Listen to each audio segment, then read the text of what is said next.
Foster. Cantona to Chapman, not easy to hit, but how well he made light of those difficulties. It was a brilliant try. Chapman. Batty got to it. McAllister. Touched away by Miklosko. Well, Batty got the ball for Leeds bravely against the odds, and McAllister blazed away. That was going in. Gage away, Cork, onside Davison. Goalkeeper's come a long way and got there with that handball. The referee says no. Goalkeeper's off his line.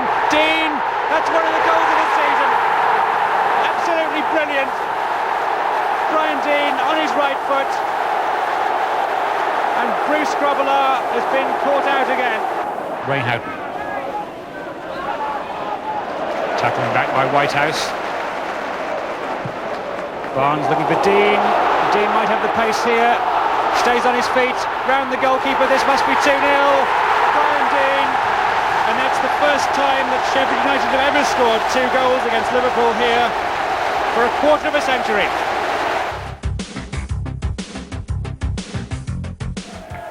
Holden taking his time before delivering another teasing left foot corner.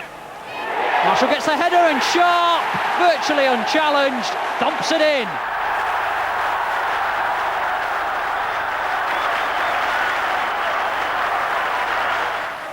Barlow's free kick. Aimed towards Sharp. Here's Adams. Time to pick out anyone he likes. Finds Jobson. Richard Jobson, and it's 2-0. And the cross almost reaching Adams and hooked away. Still not over. Here is Rick Holden. Flick on from Henry and Adams. Neil Adams, 3-0.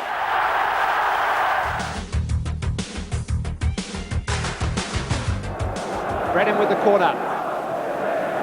Andy Hill with the header. Beat Wise on the post, came off the woodwork. Clarke got it clear. Dennis Wise with the corner for Chelsea. Header away by Redmond, attacking the ball again, but it's fallen for Lasso. Hit the crossbar. Cracking shot by Graham Lasso. Mann jumping with Jones. Brennan. White into the path of Sheeran. Good save by Besson.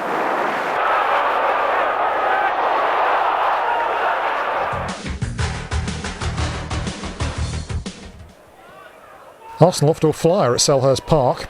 Less than a minute gone when Ian Wright ran clear to set up Ray Parler's first senior goal.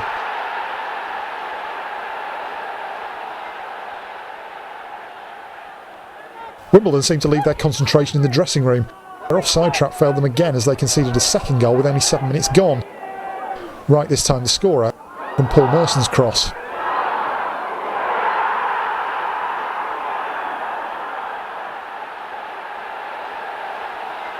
Wimbledon have pulled clear of trouble since Joe Kinnear's arrival as manager, but this wasn't one of their better days. The highlight for them came when Robbie Earle combined with Paul Miller to pull one back, as Arsenal demonstrated some statuesque defending of their own.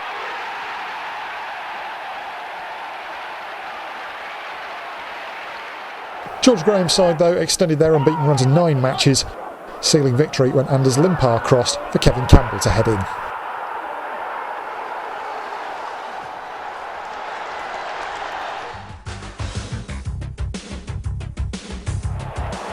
No doubt about it, the comeback of the day from Crystal Palace. Notts County needed the points more, and Craig Short put them ahead early on from a corner. And it didn't take Kevin Wilson, signed from Chelsea this week, too long to make an impression either on his Notts County debut. His run and his finish to beat Nigel Martin, expertly judged. 2-0, and Neil Warnock's side looking good for their first league win this year. Until that is 2 minutes before half-time, when Martin launched a hopeful punt upfield. John McClelland and Steve Cherry got in a dreadful muddle, and Chris Coleman took full advantage. Palace suddenly started to fancy their chances. 10 minutes into the second half, they were level. This time Coleman picks up the pieces on the edge of the penalty area, feeds John Humphrey, and how about that for a finish from Mark Bright? 2-2. It was knife-edge stuff after that, and the Notts County pressure looked to have got the better of Palace when Gareth Southgate was adjudged to have handled. But Nigel Martyn, outstanding for England B in midweek, and maybe in with a chance of going to Sweden, guesses right, dives to his left to deny Mark Draper. A great save, but a miss made all the more costly for County when Palace snatched the winner 9 minutes from the end. It's substitute Paul Mortimer with the header to make it 3-2. Great win for Steve Coppell's side, but it will be very difficult now for Notts County to stay up.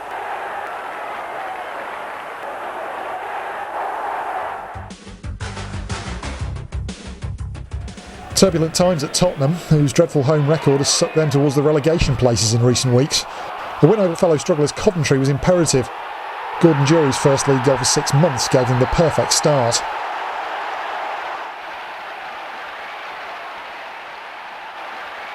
What followed was anything but straightforward. Paul Furlong headed down David Smith's corner for Sean Flynn to spin and equalise.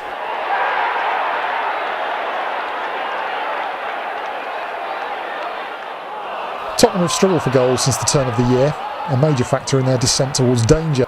Gary Lineker had managed to score just once since New Year's Day, but the England captain has made a career out of being in the right place at the right time, finishing Andy Gray's cross from typical Lineker range.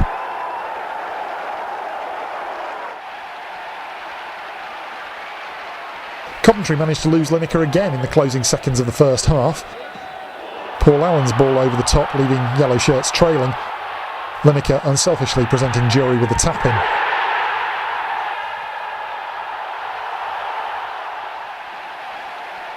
A 3-1 half-time lead ought to have been the platform for a comfortable win against a Coventry side who don't score many, but Spurs never got to grips with Furlong's physical presence and determination. He dragged them this way and that, before setting up Smith to pull one back with 12 minutes to go.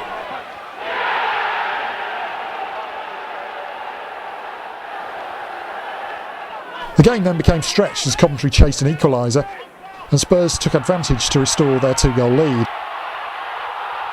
Paul Stewart got the ball down on the floor and played in Jury to beat Paul Heald for his first Tottenham hat-trick.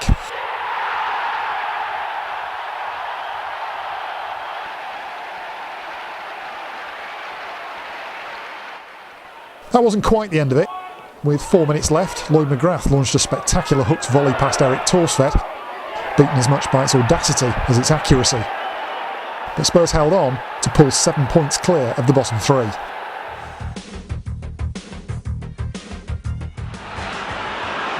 Any goal's a good goal for Aston Villa at the moment. They'd scored just once in 11 league matches before the visit of Norwich and were labouring towards a fourth 0-0 draw in 5 games before they found a winner. Credited to Steve Staunton, despite Cyril Regis ducking in on the line to make sure. Villa moved back into the top half of the table.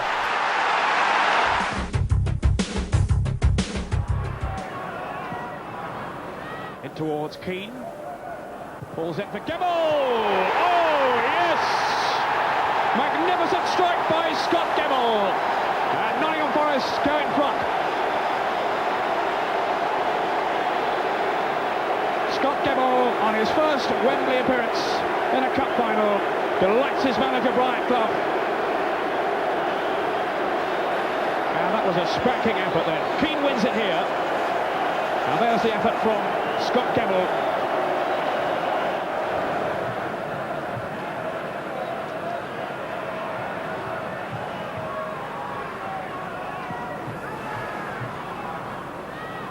Gabriel.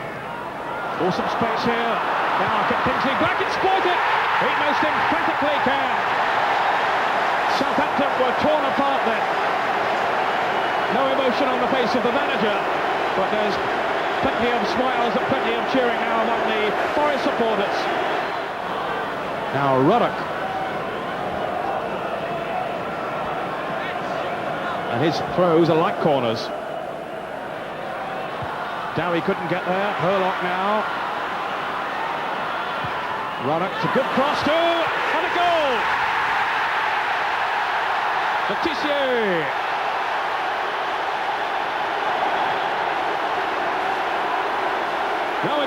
shot. Lovely whip ball over by Neil Ruddock. Well, that's a brilliant ball. That's as good as a winger's cross. And there is a weakness that we said about the Forest. At the heart of the defence, they're not total in the air. Again, they've got 3 or 4 players making their assault from around the edge of the area. And all arrive. Then Moore! Kevin Moore! 2-2. Now he can smile. And they can celebrate in style. And what a contrast with the face of the Nottingham Forest manager, Clive Tyldesley. Kevin Moore, 33 years old, the man who must have thought his Southampton days were numbered. Returning to the club, and now he's equalised in this semi-final. He must have run close on 35 yards to get out that one. He started his run from well outside the penalty area.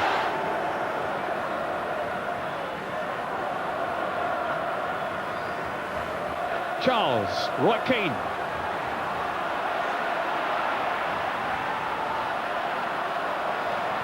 Crosby to Charles. Beyond Sheringham, but Black is there! To sweep it in, it's Gemmell! Gemmell the scorer. Very sweetly accepted. And held his nerve, to be fair to you, because he had plenty of time on it. He had plenty of time to panic even. It's a shade fortunate there because the ball just bobbled a little bit ugly. That's a great finish.